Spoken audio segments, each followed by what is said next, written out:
suis pas content, il y a la bourse de Paris qui s'effondre. Oui, la bourse de Paris, elle s'effondre. Mais à cause de la dissolution. Heureusement, pas de panique. Bruno Le Maire est encore là pendant quelques semaines. En février 2025, la facture d'électricité de chaque Français baissera de 10 à 15%. C'est l'engagement que je prends ce matin. Comment ça, c'est l'engagement que tu prends? Mais quel engagement? Mais tu seras plus là, Bruno. Comment tu peux t'engager sur un truc alors que ce sera plus toi qui sera aux commandes en fait?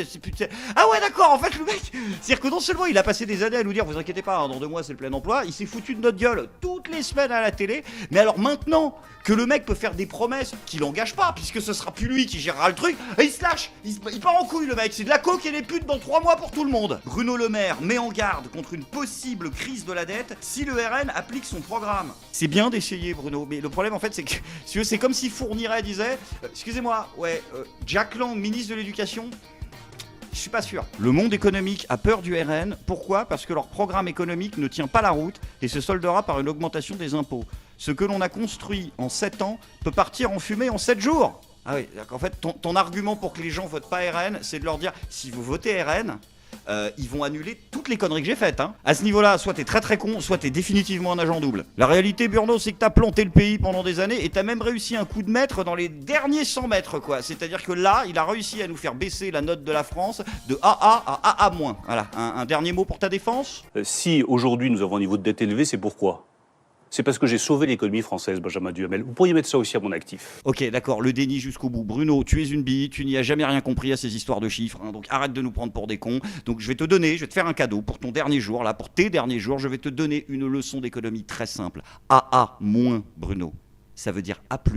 Après, pour moi, la grosse déception de ces élections, en vrai, je vais vous avouer, c'est Jean Lassalle, quoi. Ah non, je suis dégoûté, quoi. Le mec, il sera pas au Parlement européen, putain. Mais non, mais c'était une occasion historique. On aurait eu le meilleur de Jean Lassalle, je veux dire. Mais 260 traducteurs au Parlement européen, on aurait enfin compris ce qu'il veut dire. Mais non, malheureusement, ce sera pas possible, parce que Jeannot a réussi le miracle de faire un moins bon score que son taux d'alcoolémie lors du débat. C'était incroyable. Ils ont demandé aux candidats, tu sais, de ramener des photos, tu sais, pour chacun une photo pour expliquer le truc. 1, ils savaient pas si c'était lui qui avait ramené la photo. Et 2, on aurait vraiment dit genre un collégien le jour de l'oral qui a pas révisé. Je ne sais pas si c'est moi qui l'ai choisi. Non, mais, on ne vous l'a pas imposé. Disons que ça donne une image de nos campagnes, même de nos montagnes, dont on a très peu parlé au cours de cette campagne. Pourtant, c'est un véritable enjeu. Il y a eu 2 lois sur la montagne, dont plus personne ne parle, un seul mot. Ça devait faciliter le maintien des écoles. Ça ne sert strictement plus à rien. Et puis, je ne sais pas ce que fait ce bâtiment au milieu. C'est votre équipe qui nous a envoyé cette photo, je le précise. C'est votre équipe qui nous a envoyé cette photo. Oui, mais bon... Mais elle vous convient ou pas? Elle me convient moyennement. Elle est là. Merci. Après, le problème de Jeannot, je pensais qu'il avait misé sur une stratégie un peu trop agressive. Oui, particulièrement avec les journalistes. Ça s'est vu. Pourquoi? D'abord, quand on voit l'ardeur... Si vous pouviez voter à vous... Mais je vous pose une question. Non, mais je réponds, monsieur. Pas besoin de vous. Donc... Pourquoi ce seraient les dernières élections européennes? Mais vous allez me laisser parler, oui? Allez-y. Bon, merci. Après, sinon, l'autre gros sujet du moment, hein, c'est les alliances, puisque ça fait 48 heures que la France se transforme en Game of Thrones. Hein, donc, les partis de gauche et les partis de droite ont décidé de faire une grosse fusion en vue de gagner donc les prochaines élections. Donc, du côté du Rassemblement National, ils ont souhaité s'allier avec les Républicains. Hein, et Éric Ciotti a donc officialisé son alliance avec le Rassemblement National. Sauf que ce n'est pas l'alliance des Républicains, puisque les autres Républicains n'étaient pas contents et ont donc décidé de l'exclure. Sauf que Éric Ciotti avait eu une très très bonne idée, c'est qu'il a décidé, comme un con, de s'enfermer dans les locaux des Républicains. Vous vous rendez compte comme LR aujourd'hui a l'air ridicule quand on voit aujourd'hui que la porte du siège des LR a été fermée. Certains nous disent qu'il faut envoyer un serrurier. Bon, après, soyez rassurés, ça n'a pas duré longtemps. Hein. Dans un premier temps, Valérie Pécresse a tenté de l'intimider, à la remonter les manches et tout, un gros par la main aux journalistes. Mais là où il a vraiment flippé Lex Luthor, c'est quand ils ont envoyé le bouffon vert. Là, il peut plus, il fait flipper quand même le bouffon vert. Hein, oui, c'est Geoffroy Didier, mais je suis désolé, plus il vieillit, plus il a vraiment la même gueule. Enfin bon, bref, la mascarade a pris fin lorsque la secrétaire générale du parti a déboulé avec le double des clés.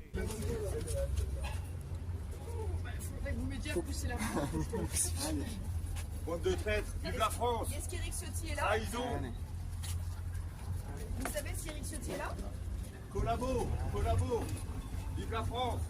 Non mais sans déconner Eric, putain, en fait c'est pour ça que je peux pas en fait voter pour un mec qui pense qu'un jour il est fait pour diriger la France, mais qui sait pas que la secrétaire générale elle a un double. Non, il y a un moment c'est pas possible. Il y a une ligne politique très claire. C'est pas un peu faux cul là, pardon monsieur Ciotti, c'est pas un peu hypocrite? Jamais d'alliance avec le Front National. Nous n'avons rien à voir avec le Front National. C'est pas aussi clair pour tout le monde. Nous sommes tous d'accord là-dessus. J'assume mes choix. Je ne suis pas quelqu'un qui change de conviction au fil du temps ou du vent. Voilà. Je ne voterai jamais Marine Le Pen. Le Front National, le Rassemblement National est historiquement l'adversaire, voire l'ennemi de la famille gaulliste. Jamais d'alliance avec Marine Le Pen. Ça a toujours été notre ligne. Ça a toujours été ma ligne. On peut me faire tous les reproches de la terre. J'en ai cure, j'ai des convictions, j'ai des valeurs. Je ne me compromettrai pas. Je garde une ligne claire. Pas d'alliance d'appareil. Aucune alliance d'appareil, naturellement, avec l'extrême droite. Quand la droite est droite, il n'y a pas besoin d'extrême droite. Jamais, jamais, jamais d'alliance avec le Front National. En quelle langue faut-il le dire? La conviction, elle est claire, elle est forte, elle est solide, elle n'a pas varié d'un iota, c'est pas d'alliance avec le Front National, nous n'avons pas les mêmes valeurs. Vous êtes dans 10 ans, où est-ce que vous êtes Marine Le Pen? Écoutez, j'espère que je suis à l'Élysée. Et dans 10 ans, vous êtes le ministre de l'Intérieur de Marine Le Pen? Ça, sûrement pas. Marine Le Pen, un mot pour définir Éric Ciotti.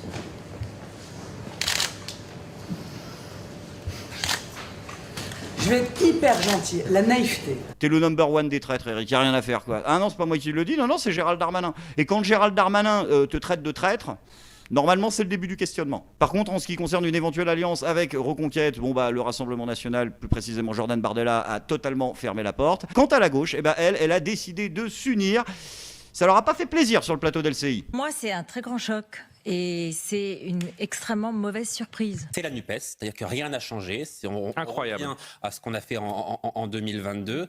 C'est extrêmement choquant. C'est complètement ahurissant. C'est vrai que c'est très choquant. Il donnerait tout pour, dirait l'autre, un plat de lentilles. C'est très choquant. Ils se vendent pour un plat de lentilles. Un accord comme ça, en coin d'une table, qui rabiboche des semaines de division. On croyait avoir tout vu hier soir, et non, on n'avait pas tout vu. Vous faites un accord électoral. Vraiment prêts, mais à passer leurs valeurs par pertes et profits. Ils sont prêts à avaler des couleuvres. Non, ils ne pourront pas faire cet accord. Donc, c'est un accord qui sera partiel. Le principe même d'un accord est quand même extrêmement dérangeant. On dit Front Populaire, c'est complètement scandaleux si vous voulez. Je pense que Léon Blum là se retourne. C'est leur problème. Mais bon. Oui, Léon Blum en particulier, vous avez raison de le souligner. Ouais. C'est vraiment galvaudé ce Front Populaire. Front Populaire, voilà, on doute de rien du côté de la gauche. Antisémites. Antisémitisme. Des négationnistes, des antisémites. Ils n'ont absolument aucun respect pour rien, pour personne. Ils n'ont plus aucune valeur. C'est un reniement total, un revirement en à peine 24 heures qui est indigne des socialistes. La gauche n'a pas les vertus dont elle prétend détenir. Oui, on le voit. Donc, je finis. Donc, si vous voulez... Vraiment, vous avez réussi un truc de dingue. Là, je suis obligé de le reconnaître. Même Glucksmann, il y va. Franchement, allez, moi, ce que j'aurais fait quand même, c'est que j'aurais mis le parti animaliste dans l'alliance, parce que... Ah, mais non, c'est vrai, on peut pas, c'est un parti raciste. Mais si, vous êtes pas au courant? Non, si, c'est Usul. Oui, il a dit que voter animaliste, c'était raciste. Sans transition les amis, c'est maintenant le moment de la bonne nouvelle du jour. Beaucoup de Français sont apeurés à l'idée de voir l'extrême gauche ou l'extrême droite accéder au pouvoir. Mais heureusement, ce scénario n'arrivera pas, car soyez rassurés, Édouard Philippe, oui, il a trouvé le moyen, ça y est, d'empêcher la France Insoumise ou l'ORN d'accéder aux responsabilités. Il ne faut pas dire à ceux qui sont à l'extérieur de la majorité, venez puisque vous êtes d'accord avec nous. Il faut leur dire, construisons ensemble quelque chose qui va dans l'intérêt du pays. Et alors, il y a 3 ans avant 2027. Il y a une élection législative dans 3 semaines. Il y a 3 ans avant 2027. Les Républicains, le Parti Socialiste, avec toutes les forces politiques à l'intérieur du bloc central. Du PS aux Républicains. Mais bien sûr. Oh putain, mais c'était ça. Mais c'est super bon comme idée. Mais bien sûr, en fait, créer un nouveau parti qui dépasse le clivage gauche-droite et qui réunit tout vers le centre, afin de fils de pute, ça s'appelle LREM. Ça fait 7 ans que t'étais dans le truc, t'as été Premier ministre. Mais putain, il se fout de la gueule du monde ou quoi? Tu peux à un moment nous dire vraiment ce que tu penses? Quand le moment de l'élection présidentielle viendra, vous n'aurez aucun doute, ni sur la clarté de mon propos, ni sur la détermination qui m'anime. Ah oui, mais c'est dans longtemps quand même les élections présidentielles, Fifou. On va faire comment en attendant? Le mec est incroyable, il est en train de me dire non, mais pour l'instant, je vous baratine et je suis mytho sur à peu près tout, mais je vous jure que quand ça deviendra sérieux, je serai honnête avec vous. Ne change rien, Edouard. T'es irremplaçable. Je m'entends.